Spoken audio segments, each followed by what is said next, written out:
Hi online community, it's Elaine Mitchell, Empowerment Coach here, and I just thought I would jump online to show you how I work when I am either presenting a Facebook Live or a Zoom call or anything like that.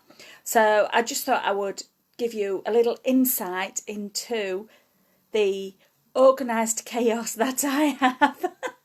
Now, what do I use my lives for? What do I use the video for? How do I connect in that way?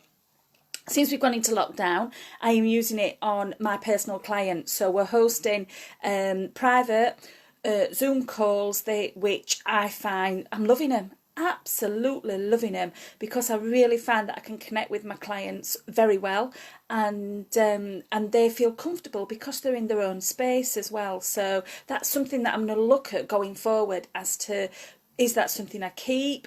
I've always had it as an option, but it's always been a sort of a third or a fourth option going forward. Hi Zoe, hope you're well. However, I'm really, really loving it. So I'm thinking that I want to take it forward and go forward with it more.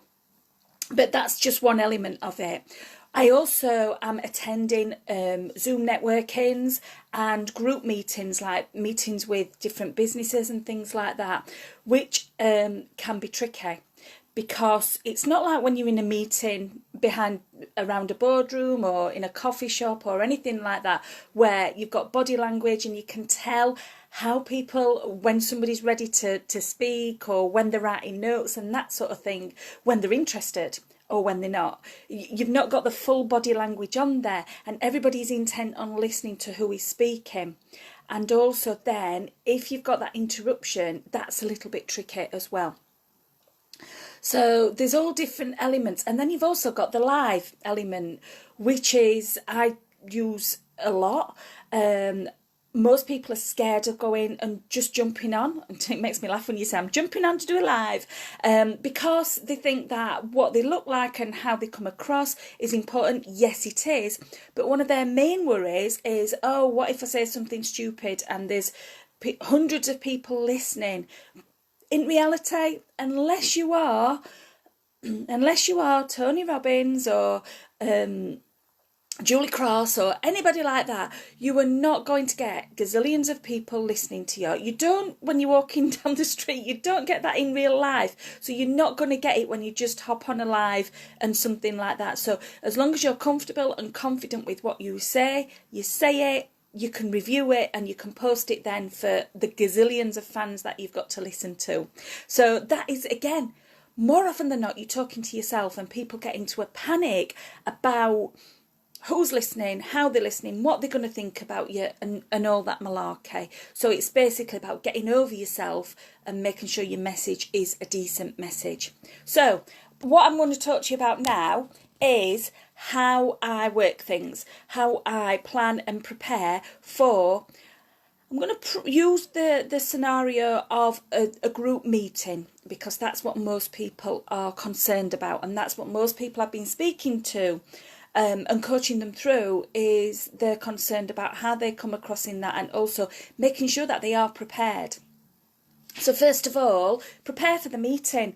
Just as if you were going into a boardroom, or if you'd got a conference to attend, you would prepare, you would know exactly what you were going to do. Some people will prepare by making sure they know what they're going to be wearing. Some people, that is not the most important thing, it's the presence and the content. That's fine. You know yourself what is relevant to you and what is the most important thing. Sometimes I'll go on and I'll not wear makeup, sometimes I go on and I do wear makeup. It's entirely up to you. But make sure, if that is important to you, if your appearance is very important to you and what's going on around is important to you, I would say, to be honest, what's going on around is more important than your appearance, because you know yourself. But if that is really important, make sure you are dressed how you want to dress, and make sure you've planned and prepared for that as well. So make sure that you feel comfortable. That is the main thing. you feel really comfortable in how you will be able to come across. I'm in an office that is now in my bedroom, so we've got a multifunction room in here now. So I've just got a kitchen chair, and I've made sure that I've got a couple of cushions on that, so I'm comfortable as well, because kitchen chairs, when you're sat in them for like 8 hours a day, they're very uncomfortable. So I've got a couple of cushions and I'm comfortable. I make sure if I've got a meeting, then I'm not sat in my chair for an hour or two before, because I don't want to get really uncomfortable. So I make sure that I've had a bit of a breather, I've moved about, and I've prepared myself mentally, just as you would for a normal meeting. Have you got all your notes ready? Do you know what the meeting's about? Do you know the key points of the meeting? Do you know what you definitely want to get across? And if you do, write it down. Have a notebook. Have a notebook by your side and write the points that you want to get across. Some people may well have a tablet or something else open by, so they can be typing as they go.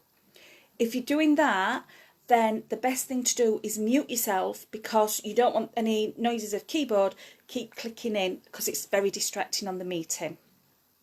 And plus, you're not then having eye contact with who you're meeting with. So personally, I'd stick with notes, because you don't write as much when you were long handwriting. So make sure you've got any notes. Make sure you've got pen and paper by you. Make sure you've got a drink. Water is best, but I've got a cup of tea. But make sure you will be hydrated. So yeah, by all means, take a cup of tea or whatever, but make sure you've also got water as well. And really, your desk should be quite clear, avoiding any distractions and things. Before the meeting, if it's your meeting, make sure that you've sent all the invites out. Make sure that you've any security issues you've taken up. Make sure everybody, if it is Zoom, knows how to work it. They know that they can either create a membership or they can log on and just be able to download and click in. So make sure everybody's done that. Confirm your attendees before. So half an hour before, send an email, send a text or WhatsApp to the group or whatever, just saying, see you in half an hour, don't forget. Right then. So make sure you've done that. And then are you going to have a script? Are you going to have an agenda? Have you sent the agenda out before? If you need to, if it's a formal meeting, know exactly what you're going to go through. And this is people's time. So make sure you know what time you're going to be finishing and respect that timeline as well. The etiquette of Zoom is similar but different to when you're actually in a conference or in a meeting or staff meeting or anything, because like I say, people can tend to not interrupt bullishly, but they can engage more easily, whereas obviously you're all sharing the same stream, so only one person can talk at a time, and it can get a little bit messy. So as the host of the meeting, you make the decision, either personally or collectively. Are you actually going to mute everyone? Are you going to mute people so that there's none of that jiggling to and fro? I was on a Zoom meeting the other week, and it was for a course I'm on, so it was a support Zoom meeting for the course I was on. We'd all got our microphones open, but we weren't necessarily saying anything because we were listening to the host.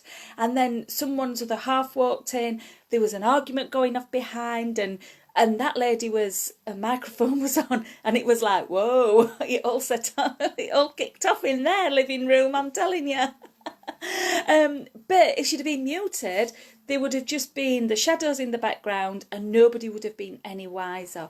It was quite embarrassing for her, and it was uncomfortable for us, to be honest. So make sure you know if you're going to be having your delegates, your attendees muted, and perhaps open it up after you've made a statement and said, does anybody have anything to say? They can signal, they can raise hands, there's a chat box they can write in, and you can use it and keep it flowing from there as well.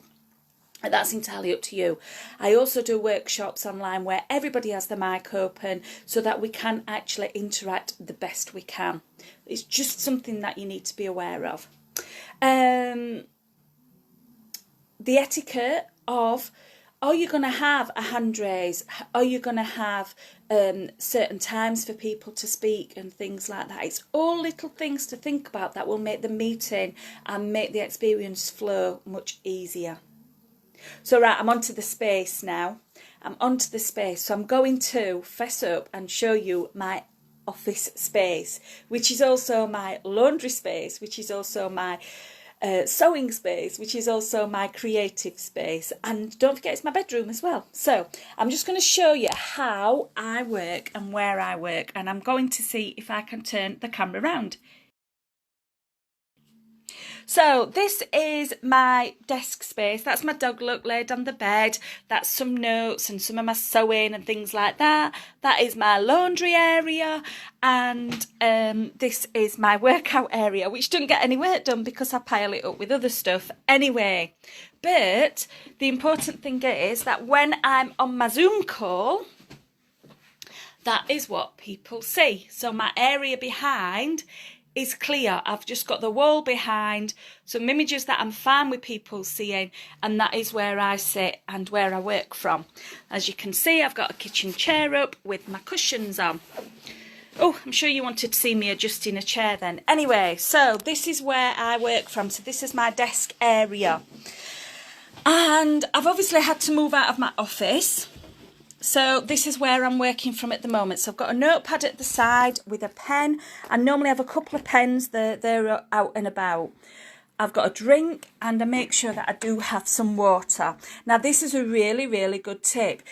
Lighting is important when you're actually doing live broadcasts because we get a lot of shadow. So you would need a light, and if I can do it while you guys are on, let's have a look. So yeah, so I've got that light, and it just brightens the area up and helps people to see better. You can get circular ones. This is just one from IKEA, a spotlight from IKEA. But if you can see, now my webcam is there, but I've also got a separate webcam that I do use as well, which I plug in a USB. But round my screen, because nobody can see my screen, I put notes. So make sure that you're smiling.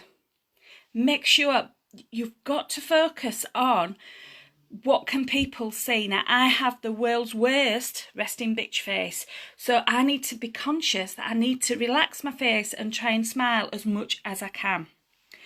And then have some personal notes so you can keep the conversation flowing. So how was Jenny's bag? How's Dan's dad doing? How long is the meeting going to be? And what time are you going to finish for? Make sure you know exactly what time you're scheduled to finish. Respect people's time. There's nothing worse than a meeting going over. We all know that. You've got the option when you're actually on Zoom to record the videos, to record the conversations. Are you going to record it? If you are, you need to make sure you get permissions. And then you can download it and send it out to people or use it for training and development. And then how is the meeting going to flow? I have this on. So what's my welcome and introductions? What's my announcement? What am I wanting to say? Feedback and close. So we've got a bit of a theme going on there. So that's how I work that. And it is quite easy, but it's just having that element. If I had all those notes at the side of me while I was on the phone, while I was doing my video, I may well get distracted and turn away into that area. However, because I've got them round the peripheral of my screen and they're marked on, it's just a glance of your eyes going one side. It's just a glance of, oh, so Jenny, how's your back? I know you were suffering last time and you were uncomfortable. You had to leave the meeting early. How are you feeling now? Do you think you might need a break, or do you think you'll be all right? And how's your dad doing, Dan? I know you were a little bit concerned about him last time. Hopefully he's feeling better. This is the aim of the meeting. We're going to finish at 8:45, and there will be about 10-15 minutes at the end for us to do any feedback and get back in touch with everybody else. So you can just be able to see those notes, but you're not reading them like that. You're not looking at that and having a checklist to do. They're on the peripheral and you can work round them. One other thing that I actually use, and this is This is for, because I'm in a busy home, because I've got my husband, my 2 kids and my dog, not that my dog's bothered what I'm saying, but because I've got that, I have headphones. So I will just put my headphones in. Can't really see them much, they're not massive, they're not big things. And I will use them for the audio from the meeting, purely because there could be something that's private said there and it's only for my ears, it's not for my family's ears. I'm aware it's not a totally safe and secure space, so nobody else can hear what other people are saying.